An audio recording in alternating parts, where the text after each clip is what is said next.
आम के जिस पौधे पर कभी फूल नहीं आया है, एक साल छोड़ के आता है या फूल गिर जाता है, आम के उस पौधे पर भी भर भर के फूल आएगा। ना सिर्फ फूल आएगा बल्कि आपका आम सुपर फलदार बन जाएगा, बड़े बड़े आम आएंगे। तो सिर्फ 5 रुपए की दवा का छिड़काव करना है, फूल आने लगेंगे, फल भी बनेंगे। तो वीडियो में जानेंगे आखिर ये चीज़ है क्या, आम पर कैसे यूज़ करेंगे। वीडियो को लाइक करके शेयर कर दें और हमें सब्सक्राइब भी कर लें। दोस्तों, मैं जो तरीका आपको बताने वाला हूँ ना, इस तरीके में ना सिर्फ आम पे फूल आएगा बल्कि फूल गिरेगा भी नहीं और पौधे की ग्रोथ भी बहुत तेज़ी से होगी। तो वीडियो को पूरा देखिएगा। पहले एक बार मैं इसका वीडियो बना चुका हूँ, लेकिन ये पूरा और भी इसमें वैल्यू एडेड चीज़ें हैं, तो बीच बीच में हम बताते रहेंगे। तो चलिए जुड़ जाइए। अगर आपका आम गमले में लगा है तब भी आप ये वीडियो देख सकते हैं, ज़मीन पर है, छोटा पौधा है या बड़ा वृक्ष है। शिकायत आती है कि 15 साल का पौधा हो गया सर, अब फल नहीं आते या फूल नहीं आते, उस पर भी ये प्रक्रिया कर सकते हैं। हम अपने यहाँ बागों में जहाँ पुराने पौधे हो जाते हैं उन पे ये प्रक्रिया करते ही करते हैं।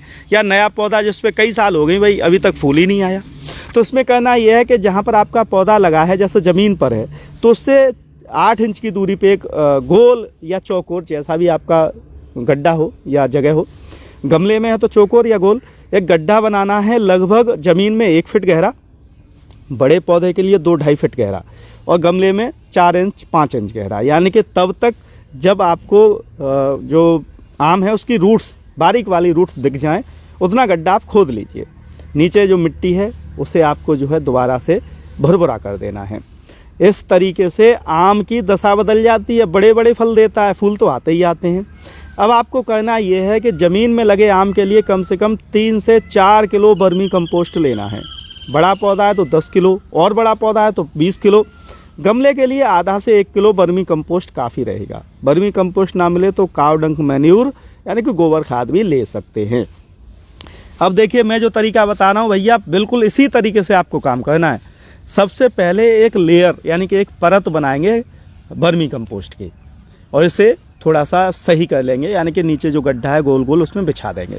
अब ये चीज़ आपको लेनी है, ये है आपकी DAP, जो कि आपको खाद बीज वाली दुकान पे मिल जाएगी। और ये हमारा 2 वर्ष का पौधा है, तो हमने लगभग 15 ग्राम ये DAP लिया हुआ है ज़मीन में। जो गमले में पौधा है उसके लिए 5 ग्राम काफ़ी है, 5 से 6 ग्राम काफ़ी है। तो नीचे कावडंक मैन्यूर यानी कि वर्मी कंपोस्ट की एक लेयर, उसके बाद लगभग 2 से 3 ग्राम या 20 से 30 दाने हमने जो है DAP के डाल दिए हैं। अभी आधा से ज़्यादा हमने बचाया हुआ है, इसे हम वापस रख लेंगे। इसके बाद जो भी आपका वर्मी कंपोस्ट है या कंपोस्ट जो भी आपने लिया है, उसकी दोबारा से एक मोटी लेयर, जो गड्ढा हमने बनाया ना, उसे ऊपर तक आपको भर के लाना है। आम यानी कि अब ज़मीन में उतनी नमी नहीं है, फर्टिलाइज़र भी नहीं है, तो हमें आम को रिचार्ज करना है। आम थोड़ा सेंसिटिव होता है, बार बार आप इसे छेड़ोगे परेशान हो जाएगा। इसलिए 1 साल का हम एक बार में ही इसमें जो है फर्टिलाइज़र दिए देते हैं, जिससे ये रिचार्ज हो जाए, बूस्ट हो जाए। कभी आपने बैटरी देखिए, झटका लगवाना बोलते हैं कि बैटरी भाई बैठ गई है, चार्ज नहीं हो रही, ये झटका ही लग रहा है आम में, ठीक है।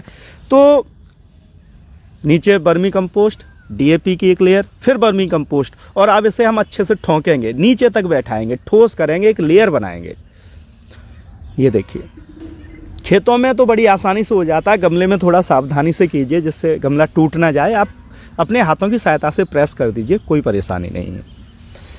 इसके बाद जो बचा हुआ DAP था, लगभग हमारे पास अब 10 ग्राम बचा हुआ, 5 ग्राम पहले यूज कर चुके हैं। इस पूरे DAP को ऊपर से आपको बिखेर देना है, इस तरीके से। ये काम हो गया।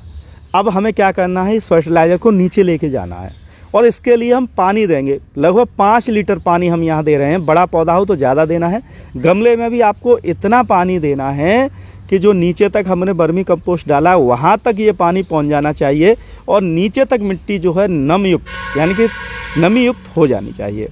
तो हम पानी भर देंगे और अभी इसे छोड़ देंगे जब तक ये पूरा वाटर नीचे तक आपका आम का पौधा सोख ना ले। चलिए, ये देखिए 5-6 मिनट हो गए, जो पानी था वो आम ने सोख लिया है, और अब हम प्रक्रिया को बढ़ाएंगे।